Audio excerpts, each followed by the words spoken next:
रुद्र संहिता पंचम खंड।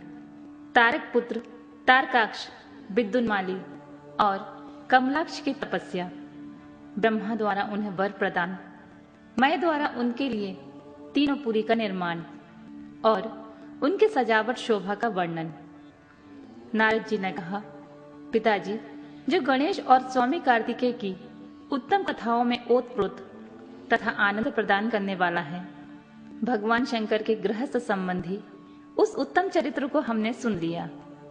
अब आप कृपा करके उस परमोत्तम चरित्र का वर्णन कीजिए जिसमें रुद्रदेव ने खेल ही खेल में दुष्टों का वध किया था। महान वीरशाली भगवान शंकर ने देवद्रोहियों के तीनों नगरों को एक ही साथ एक ही बाण से किस कारण और कैसे भस्म कर डाला था।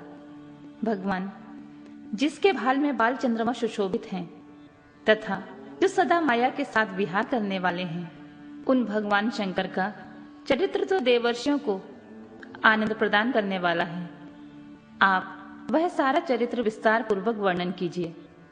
ब्रह्मा जी बोले, ऋषि श्रेष्ठ, पहले किसी समय में व्यास ने सनत कुमार से ही ऐसा प्रश्न किया था। उस समय सनत कुमार ने जो कुछ उत्तर दिया था मैं वही वर्णन करता हूँ। उस समय सनत कुमार ने कहा था, महाबुद्धिमान व्यास जी, विश्व का संहार करने वाले चंद्रमौली शिव ने जिस प्रकार एक ही बाण से त्रिपुर को भस्म किया था, वह चरित्र कहता हूँ, सुनो। मुनीश्वर, जब शिव कुमार स्कंदर ने तारकासुर को मार डाला, तब उनके तीनों पुत्रों को महान संताप हुआ। उनमें तारकाक्ष सबसे ज्येष्ठ था, विद्युन्माली मंझला था और छोटे का नाम कमलाक्ष था। उन तीनों में समान बल था। वे जितेंद्रिय, सदा कार्य के लिए उद्यत, संयमी, सत्यवादी, दृढ़चित, महावीर और देवों से द्रोह करने वाले थे। उन तीनों ने सभी उत्तमोत्तम एवं मनोहर भोगों का परित्याग करके मेरु पर्वत की एक कंदरा में जाकर परम अद्भुत तपस्या आरंभ की। वहां उन्होंने हजारों वर्षों तक ब्रह्मा जी की प्रसन्नता के लिए अत्यंत उग्र तप किया। तब सुर और असुरों के गुरु महायशस्वी ब्रह्मा जी उनकी तपस्या से अत्यंत संतुष्ट होकर उन्हें वर देने के लिए प्रकट हुए। ब्रह्मा जी ने कहा, महादैत्यो, मैं तुम लोगों की तप से अत्यंत प्रसन्न हो गया हूं, अतः तुम्हारी कामना के अनुसार तुम्हें सभी वर प्रदान करूंगा। देवद्रोहियों, मैं सबकी तपस्या के फलदाता और सर्वदा सब कुछ करने में समर्थ हूं। अतः बताओ, तुम लोगों ने इतना घोर तप किस लिए किया है?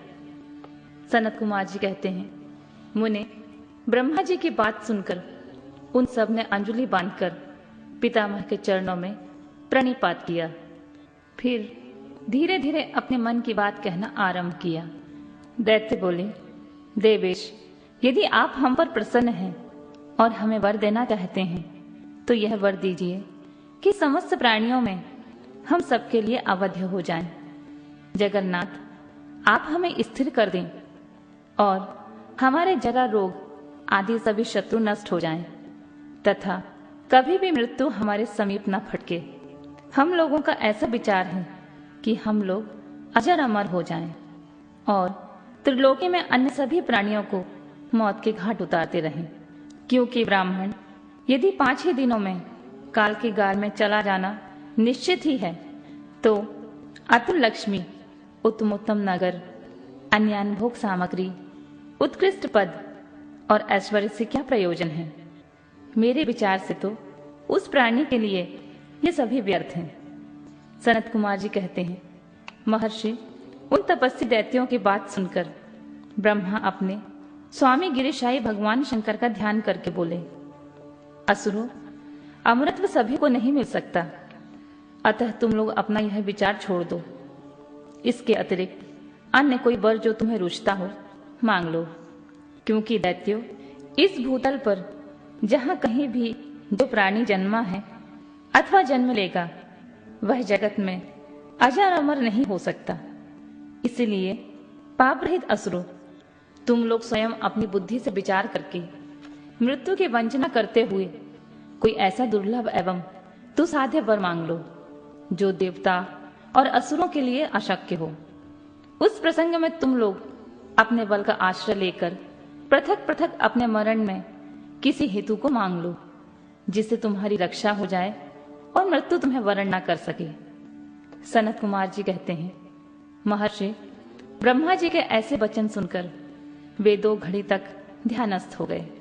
फिर कुछ सोच विचार कर सर्वलोक पितामह ब्रह्मा जी से बोले, भगवान, यद्यपि हम लोग प्रबल पराक्रमी हैं, तथापि हमारे पास कोई ऐसा घर नहीं है जहां हम लोग शत्रुओं से सुरक्षित रहकर सुखपूर्वक निवास कर सकें।